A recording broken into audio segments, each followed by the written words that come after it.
about 4 minutes in, and something came up and I touched it, and so I'm learning this stuff. So this is take 2. Today is Tuesday, June 1st. I slept till about 7:30, which is a little later than I've been sleeping, so that's good. Then I got up and changed the sheets and all the linens I had in here, and took a shower. That was good. Then we had to change the dressing where I had that lymph node removed. All that's doing well. Then when my blood counts come back, I didn't need blood today, but I did need platelets, so I got those.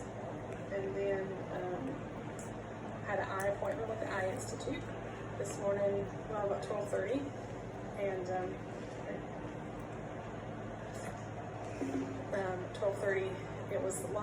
We were down there a long time, and it didn't feel super productive.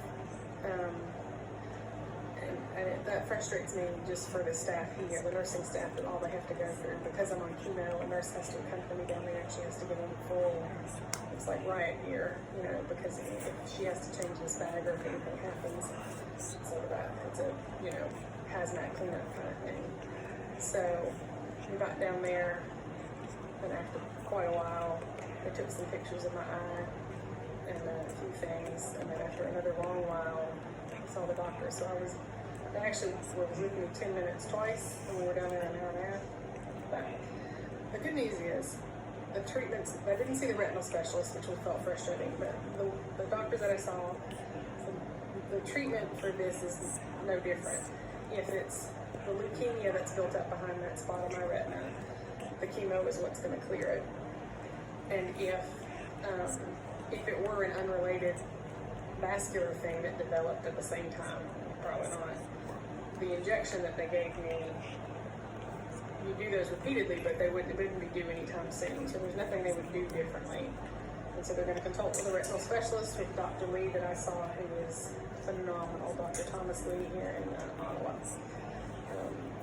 And so I've been trying to see him again, but I'm in a different place, but they're going to consult with him. So, but what that does mean is that the leukemia has infiltrated some other tissue, so it's gotten into my eye. And so they want to confirm that it has not gotten in my central nervous system. So they want to do a lumbar puncture, so they'll take some fluid out of my spine and make sure that there's no cancer cells in there. A little bit of a good thing, they go ahead and replace what they take out with a brain-safe chemotherapy. Usually after a lumbar puncture you get headaches and things, and it's because you've lost some volume. It's a very delicately balanced system.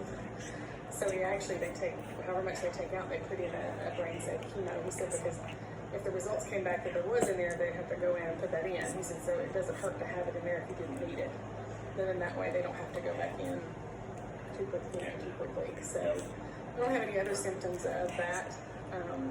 But that's something that they obviously want to test. It's a pretty rare complication, but just because it has gone into another system, they wanted to check. What else? So other good news, I pooped. I know I said I was going to keep all the poop talk to the bottom. I'm not going to be too graphic, but I finally did actually go and feel better. I was getting really bloated. And then my lovely wife brought me Chipotle to eat, which is one of my favorites, and it's got a lot of fiber and filling and all that. And I felt like eating that, and I had that. At the same time, my best friend I had mentioned that I knew the nurses like these fancy dinners up here, so she sent a gift card so that we could treat the nurses to a thank you. So that was a gift from my friend Laurel, and they really appreciated it. They said a gift to their spirits, and I do it in the evening so that both the day and night shifts can get it. And then I also got off precautions. So being on precautions, they had to wait for all these test results to come back. It's negative, I don't have the flu or any of those things. And then they have to wait for inspection control to actually sign off on it and look at it. And all that finally came off, so I got to leave my room, which is a big thing. So I took 5 laps around the unit. They had a board of all the staff's, not all maybe, but the staff's video pets. So really sweet, so I stopped and looked at that. But I'm gonna take another 5 laps. I did realize I'm in one of the best windows up here. I'm really lucky. I'm on the side where I see green space. I noticed on the other side it's more buildings. So being stuck in the room, I mean, I am appreciative that it was at least a nicer view. I likely won't. They wouldn't put me in a shared room until after the few weeks of my numbers come up. Maybe if they needed it, they might move me. So they could put me in another single room if they needed this one, just because of its location right to the nurse's desk. I'm right across. If they had somebody that they really needed to watch very carefully, they might swap me around. So no idea. If you want to send me mail, I can't have flowers or anything like that, but if you want just to send me a letter or anything, just send it to the Ottawa Hospital General Campus with my name, probably as Michelle Stack, and then they'll get it to me whatever room I'm in. Don't bother a room number because it may change. So that's the update for today. I've eaten well. I feel okay right now. I'm going to post another couple of videos. I'm going to do a background video just for the dates and everything, a progress video, and a welcome video, and see. So best I can tell, if I'm doing YouTube right, that these are private, you have to have the link to be able to see the video. So I don't mind you sharing that link with people. I will mention Crystal and Maisie. I may show Crystal, but will not show Maisie's face. We do not share her face on social media. In general, that's our just general family decision that we don't want to put her face on there. There is a very cute picture that I'm going to fuzz out her face and put just when we talk about our sort of our last weekend that we had together before I came in. So, so if you want to share that with someone, the GoFundMe has been amazing. I've done an update on there. I'll do another one just to thank people. People have been very generous, and I don't know how we're gonna thank everyone appropriately, because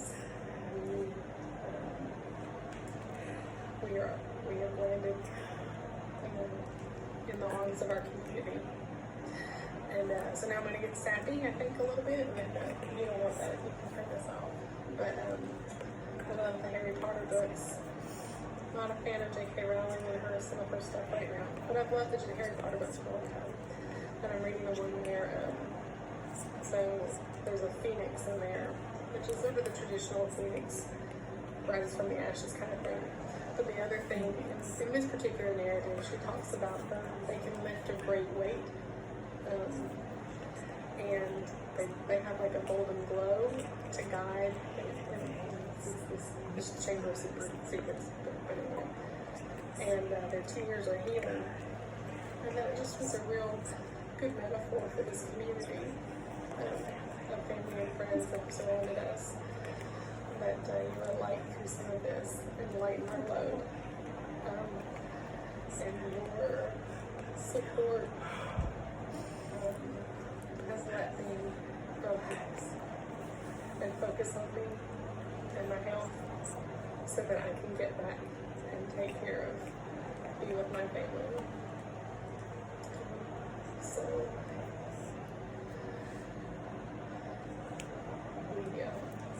we appreciate it. Someone else sent me a personal card, and then 2 thank you cards that I could give to nurses so that I can thank them. And I've always been generous and like to do that. And, can't do that when I'm living on everybody else's generosity. And for them to think about that, to let me continue to be generous. My best friend sending stuff so that I can continue to be generous and thankful is very touching. So there's this happy stuff. I'll do another post tomorrow. I love you. I'll do these as long as I feel like doing them. Okay, I love you all. Thank you.